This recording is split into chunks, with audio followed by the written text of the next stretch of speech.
¿Qué tal? Sean bienvenidos a esto que es Más Cultura. Hoy vamos a charlar de pintura y vamos a tener la fortuna de contar con Emanuel Cruz. Él es pintor, egresó de la Universidad Veracruzana de la Facultad de Artes y bueno, la verdad es que le ha ido bastante bien. Si hacemos memoria, lo más usual en Jalapa, en las galerías, en los museos, etcétera, es que sea el Instituto Veracruzano de Cultura o alguna otra institución del Estado la que les da como el primer empujón, su primera exposición, becas por supuesto también hay y premios. Y bueno, Emanuel Cruz es un artista ya con trayectoria y ha tenido la oportunidad de explorar otros caminos, pero bueno, él nos lo va a platicar en un momentito. Quédense aquí en Más Cultura con nuestro invitado Emanuel Cruz.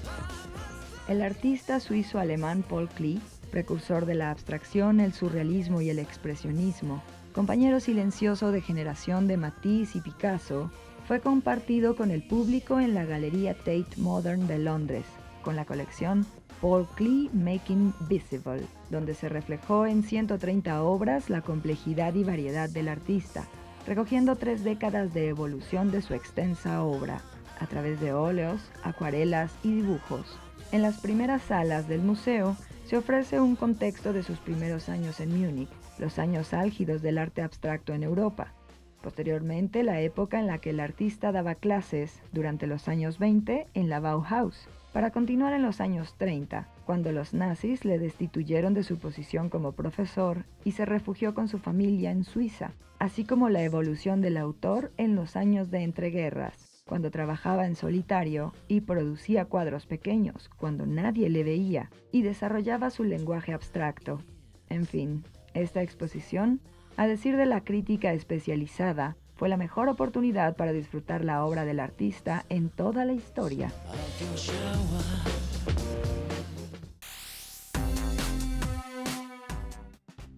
La trayectoria de Emanuel Cruz no comenzó con obra monumental para exponerse en varias partes del país. También empezó haciendo pintura de caballete en talleres, incluso aún antes de estar en la Universidad Veracruzana. Y bueno, conforme ha ido pasando el tiempo, ha madurado como artista, ha tenido la oportunidad de experimentar con otras técnicas, encontrar una voz propia y sobre todo de experimentar también un poquito más alejado del caballete y también del pincel. Y bueno, si se quedan con nosotros van a poder escuchar a Emanuel Cruz contándonos su experiencia como artista plástico.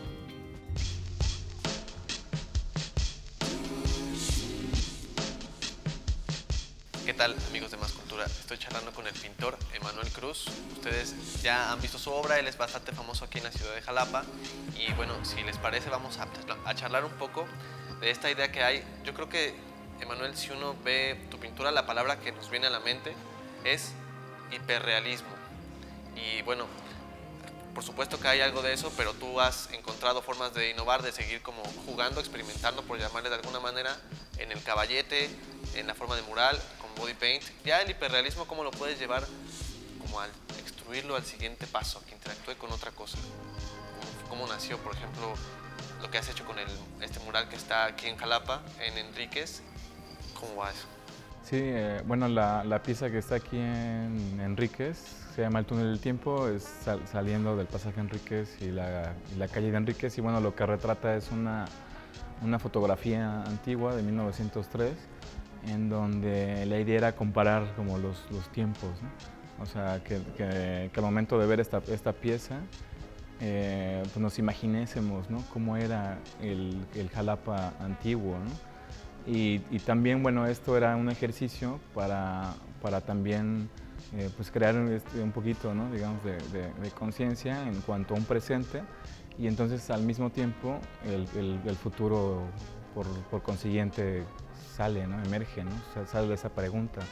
Y bueno, para la realización hice una técnica que se llama anamorfosis, pero bueno, es en sí un estudio de perspectiva que se empezó a realizar mucho en el Renacimiento, se empezaron a hacer muchísimos estudios de perspectiva.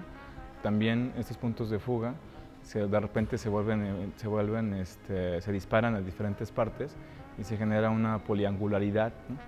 Y lo que se hace es lograr en sí una obra que te atrapa porque se convierte en más tridimensional, ¿no? Inclusive esa pieza, bueno, está pintado el piso para generar este efecto.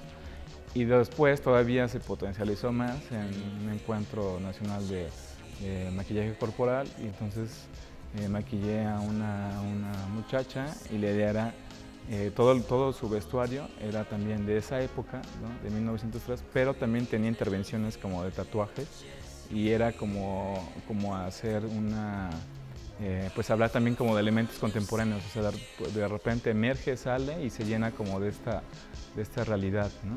Bueno, con esta idea de llevar las obras de gran formato, sobre todo de experimentar, también me contaste que has tenido que ver con esta especie, quiero decir, artefacto del carnaval. Te tocó hacer un dragón, la estructura y luces. Me gustaría que nos contaras todo lo que estuvo involucrado ahí, porque me imagino que la logística para operarlo, porque estaba bastante grande, pero bueno, adelante. Sí, fue una invitación por parte del Tecnológico de Coatzacoalcos, Instituto Tecnológico de Coatzacoalcos, y lo que pues ellos querían presentar algo novedoso, no sabían qué. Les hice la propuesta, armé después un equipo, ¿no? Para la realización. Era un Quetzalcóatl, que es este ser, digamos, como divino de nuestra cultura, ¿no? De nuestras culturas prehispánicas, que bueno, que viene desde inclusive los olmecas, ¿no? Después se va también a Tula, y después de Tula a los mayas, y cuando pasa a los mayas es Kukulcán. Y bueno, Quetzalcóatl está lleno de 190 metros de LEDs, y tiene influencia del dragón chino, porque también lo mueve la gente, pero bueno, era mexicanizarlo, ¿no? Entonces es un Quetzalcóatl que abre y cierra la boca, y que lo mueven 27 personas. Entonces al momento de estarlo manipulando, era también darle vida a esa divinidad, ¿no? que es la más importante de nuestra cultura mesoamericana, ¿no? Bueno, pues ahí van a tener chance también de verlo en emanuelcruz.com, y bueno, nosotros aquí continuamos en Más Cultura.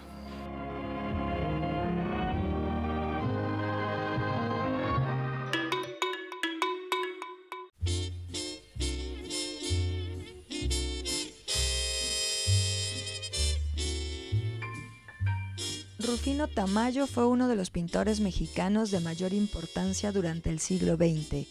Nació en Tlaxiaco, Oaxaca, en 1899 y murió en la Ciudad de México en 1991. Su obra se ha expuesto en muchos lugares del mundo y goza de gran prestigio. Como pocos pintores, Tamayo tuvo la oportunidad de tener su primera exposición individual en Nueva York en 1926, concretamente en la Weie Gallery, donde se exhibieron acuarelas, pinturas y grabados. Durante este viaje tuvo la oportunidad de conocer la obra de otros grandes pintores como Picasso y Braque o Henri Matisse, quienes ya eran artistas consagrados en aquel entonces. Años después, la obra de Tamayo sería exhibida a la par de estos mismos pintores y otros como Chagall y Miró. Al volver a México, ejerció como maestro de pintura para marcharse nuevamente y residir en lugares como París y Estados Unidos. Como otros muralistas, Tamayo tenía una visión social que se manifestó en su compromiso con la comunidad. Esto se puede apreciar tanto en su obra artística como filantrópica, ya que patrocinó la construcción de 2 asilos y 2 museos en la Ciudad de México. La visión de Tamayo sobre el arte se acerca y toma distancia a la visión de otros muralistas. Por ejemplo, al igual que Diego Rivera o Clemente Orozco, Tamayo era de la idea de que el arte y la ciencia deben servir al hombre. Se habla mucho, casi siempre diríamos, del interés que hay porque el arte entre a las masas. Con ese motivo se hicieron las pinturas murales que, pues en mi concepto, no resultaron para ese propósito, porque resulta que la pintura mural está hecha en edificios donde no va el pueblo en realidad. Van gentes que tienen asuntos que tratar con el gobierno, pero nada más. En cambio, la gráfica tiene grandes posibilidades para obtener ese propósito, porque se hace en series, lo que quiere decir que es más barato. Si bien en sus palabras siempre hubo declaraciones sobre temas sociales, estos no se notan tanto en su obra, o por lo menos no tanto como en la de Diego Rivera o José Clemente Orozco, quienes sí abordan de lleno esta perspectiva humanista. El trabajo mural de Rufino Tamayo consta de 17 obras que se encuentran en México, Francia, Estados Unidos y Puerto Rico. El museo que lleva su nombre está ubicado en Paseo de la Reforma número 51 en el Distrito Federal, en la primera sección del Bosque de Chapultepec. El catálogo de este museo está conformado en buena parte por la enorme colección que Tamayo llegó a juntar de arte prehispánico, tema que llamó su atención desde 1921. Cuando fue nombrado jefe del Departamento de Dibujo Etnográfico en el Museo Nacional de Arqueología. En el museo no solo hay arte prehispánico, Tamayo también tenía una amplia colección de arte de varios países, así como diversas colecciones que se quedan por temporadas.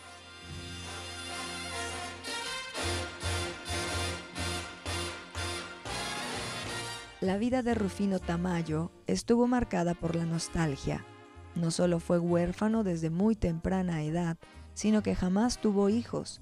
Durante una de las últimas entrevistas que concedió, admitió que había pasado los últimos 3 años de su vida invadido por este vacío.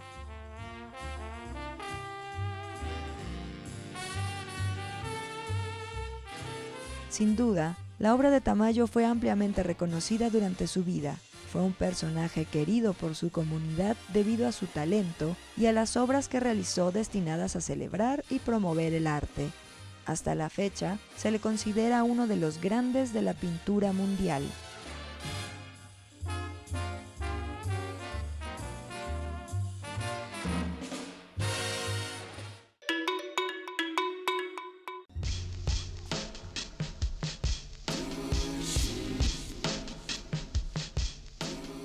Charlando con Emanuel Cruz y bueno, ahora me gustaría que me contaras qué hay, de dónde viene tu ideario. Cada pintor tiene sus temas o su variedad de temas y bueno, tú también tienes un horizonte pues bastante amplio, por ejemplo, por mencionar uno con la cultura mexicana, pero a través de la historia, lo prehispánico.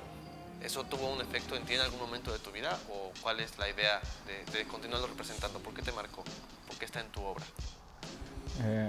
Sí, es digamos algo que he venido constantemente pues exponiendo, diciendo, pero bueno, siento que esta parte, ¿no?, que nos corresponde, ¿no?, a todos los mexicanos, pues es sí nuestra cultura, ¿no?, nuestra cultura prehispánica, pero bueno, tampoco no aislándome de todo un sistema mundo, ¿no? Estamos totalmente influenciados, ¿no?, ahora y más en pues en una globalización, ¿no?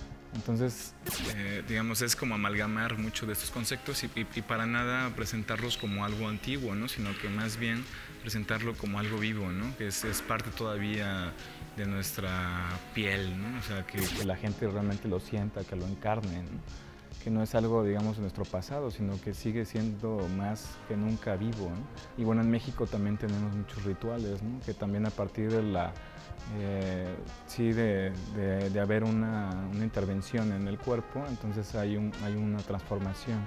Y bueno, todo esto son preparativos que por ejemplo, que para las siembras, ¿no?, que para alguna época determinada del año, que para el Día de Muertos, y así, ¿no? Entonces, estos elementos que son parte de nuestro contexto, La idea es sí utilizarlos, apropiarlos y llevarlos a la práctica artística, que como te digo puede ser desde boy paint, a lo mejor pintura, escultura, ¿no? O sea, Me gustaría que me contaras cuál es la idea, cómo es que te viene a la mente que hay que salir de la galería, que el arte tiene un componente como un poco más social, que tú quieres que se relacione así con el público. sí, bueno, desde que estudiaba también en la facultad y bueno, ya más insertado, digamos, en el campo artístico, pues uno se da cuenta, ¿no? De cómo van funcionando, ¿no? Digamos, cómo se van desarrollando todos los componentes, ¿no? Que hacen este gran campo.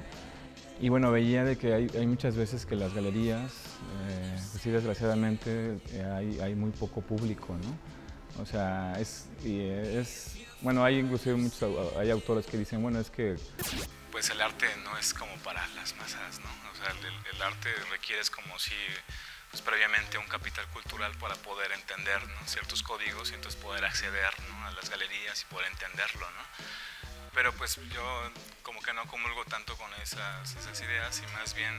Sí, mi idea era, inclusive desde que estaba en la facultad, era pues buscar eso, ¿no? Cómo acercar a la gente, ¿no? También a galerías, ¿no? Porque también son importantes las galerías, ¿no? Pero también está el espacio público, que es importante también, ¿no? Y que también nos corresponde a todos. Al final es como una gran casa, ¿no? Y entonces la idea era eso, ¿no? Empezar a hacer intervenciones en espacios públicos en donde se pusiera a discusión el arte, ¿no? Porque bueno, no habían muchas, o bueno, habían una que otra obra, pero ya no había una constante en cuanto a la reproducción o en cuanto a la creación de nuevas piezas. Entonces, cuando se dio la oportunidad, ¿no? Empezamos a hacer sí, distintos obras con esos fines, ¿no? de buscar sí acercar el arte a la gente y no importando pues, condiciones sociales, ¿no? Ni mucho menos, ¿no? Al contrario, ¿no? Más bien llevarlo hacia el público y entonces ver qué sucede, ¿no? Porque al final pues el arte yo creo nos pertenece a todos. Por ejemplo, he venido realizando muchos murales colectivos en contextos indígenas, contextos o sea, bueno, rurales, urbanos. Y uno de los últimos fue en Guadalajara, en una de las colonias sí como de mayor índice delictivo, de drogadicción, de violencia. Y bueno, la idea era cómo a partir de las prácticas artísticas, cómo transformar también, digamos, contextos o realidades, ¿no? Que bueno, suena muy utópico. Pero la verdad es que cuando realmente el arte está insertado en la gente y cuando la gente se lo apropia, entonces hay también sí llega a haber una transformación, ¿no? Porque no solamente es de imponerles, ¿no? Llevar, miren, esto es el arte, ¿no? Y está creado, ¿no? por gentes geniales y no sé qué. Cuando se inserta el arte, no solamente es así de que ahí les va, ¿no? O sea, primero empieza desde un diagnóstico, empieza desde un trabajo social, desde un trabajo de base con la gente. Y entonces a partir de eso, a partir de talleres, a partir de charlas, ¿no? Se va empezando como a construir, ¿no? ¿Qué es lo que vamos ahora a plasmar, ¿no? ¿Qué es lo que queremos decir, ¿no? ¿Cuáles son nuestras necesidades, ¿no? Hacia dónde nos vamos a visualizar en un futuro, ¿no? Nosotros como pues una colonia que aparentemente estamos en la periferia y no hay mucho, ¿no? No hay nada, ¿no? Porque bueno, era una zona que se llama la Colonia Miravalle, de allí en Guadalajara, en donde pues hay una zona industrial muy fuerte, mucha contaminación también. O sea, todos los factores se juntan para que, digamos, la situación no se dé de una manera, digamos, natural, ¿no? Y entonces, a partir de eso, entonces es empezar a transformar, ¿no? Y a crear, ¿no?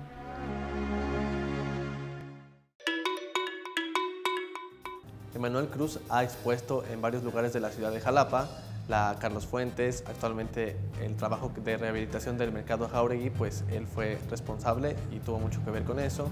También ha estado en varias galerías de otros lugares del país y en el extranjero también. Desde joven tuvo la oportunidad de formar parte de una exposición colectiva que llevó su trabajo hasta Dinamarca. Y bueno, desde entonces ha tenido la oportunidad de visitar otras galerías, pero si ustedes lo quieren consultar, chequen emanuelcruz.com, donde hay una buena parte de su trabajo. Vamos a una nota editorial y continuamos aquí en Más Cultura.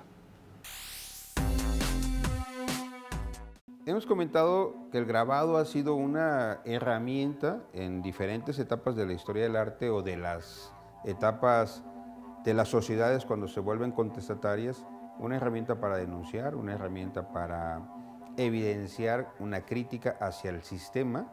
Principalmente el grabado se utilizó de esta forma en Francia, se utilizó en España, se utilizó en Alemania, porque su manera de ser reproducible, digamos, una estampa que se hace en una matriz, como lo mencionábamos, se puede reproducir X cantidad de veces, en cualquier papel. El grabado artístico normalmente se hace en un papel de algodón, pero el grabado en madera se reproduce en papel de estraza, o sea, en el papel que nos envuelven las tortillas, por decirlo así, y eso nos va dando elementos diferentes para estarlo al alcance. El grabado o la estampa va siendo una manera muy fácil de empezar una colección de arte, si eso quisiéramos, o una colección, como le dirían por ahí los franceses, afiches de arte contestatario. Menciono Francia porque es un ejemplo muy claro, pero México no se queda ajeno a estas manifestaciones. Hay un movimiento muy importante en el país que a veces no lo mencionamos, porque mencionamos el muralismo, algo muy importante, o nos saltamos una parte y mencionamos la irrupción del México contemporáneo de los artistas que ya buscan la abstracción o que buscan otras manifestaciones de arte. El taller de gráfica popular es un movimiento, es una asociación, es un espacio que se dedicó a difundir el grabado en todas sus manifestaciones. Había pintores, había grabadores, había fotógrafos, había escultores, porque esta técnica estaba en este momento siendo parte importante para demostrar el descontento que tenían un poco con la élite que estaba haciendo mural, un poco con la élite que estaba participando de las exposiciones en el país, y el grabado pues se volvió una suerte de denuncia. Por ahí está, a partir de lo que se llama el taller de las artes del libro, empiezan a hacerse una serie de grabados que fortalecen, digamos, el trabajo del grabado en México, que tenía algunos años que no se hacía, pero además le dan una presencia social, le dan una presencia muy importante con diferentes autores. No debemos olvidar que, por ejemplo, la estampa como tal había tenido mucha influencia en la provincia. Yucatán, Puebla, habían trabajado mucho Guerrero con la instalación de diferentes imprentas. Desde que llegan las imprentas a México, empiezan a generarse toda una serie de variables, y evidentemente una gran influencia que se tuvo aquí es José Guadalupe Posada con la imprenta de Vanegas Arroyo. Pero pues van a tener una serie de grabadores muy importantes que habían sido algunos muralistas, pues una denuncia para que el grabado en México tenga esa presencia. Entonces el taller de gráfica popular va a sentar bases históricas para que los grabadores contemporáneos pues empiecen nuevamente a tomar el grabado como una herramienta de denuncia social o de arte que puede llegar a la gran mayoría de la sociedad.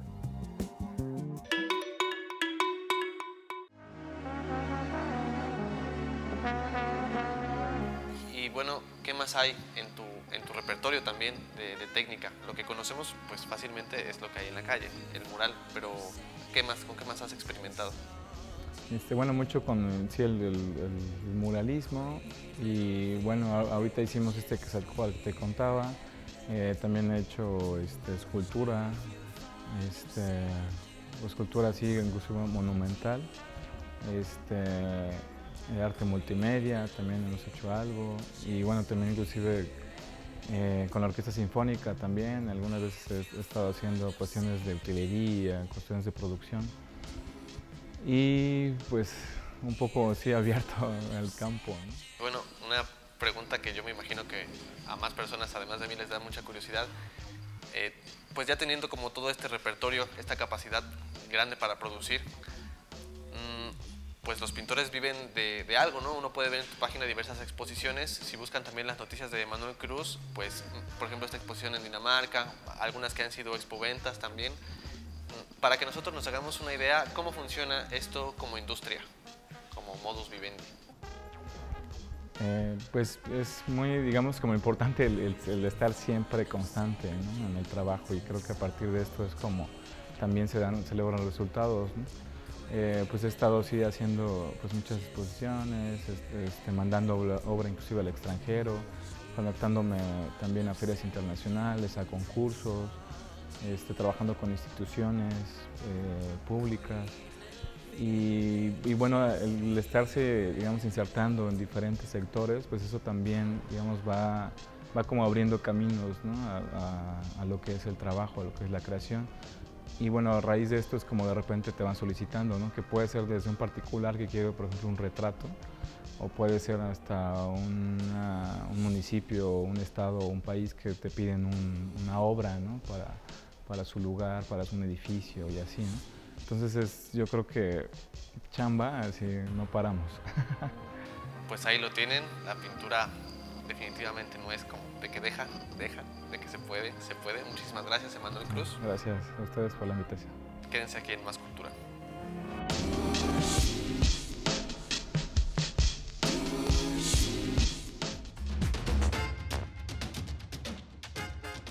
Esto es todo ya por nuestra parte aquí en Más Cultura. Hemos charlado con Emanuel Cruz, él es pintor, y tuvimos también la oportunidad de platicar sobre sus experiencias, disfrutar un poco de su obra, pero si ustedes quieren ver otra obra un poquito más antigua, reportes y bueno, cómo ha reaccionado la crítica y la prensa ante su trabajo en los últimos 6, 7, 8 años, pueden encontrarlo en emanuelcruz.com. Ahí hay videos de otras cosas que ha hecho, pues hay una pequeña galería para que ustedes vean su taller. En fin, no pierdan la oportunidad de ir a emanuelcruz.com. Esto fue Más Cultura, nosotros nos vemos la próxima.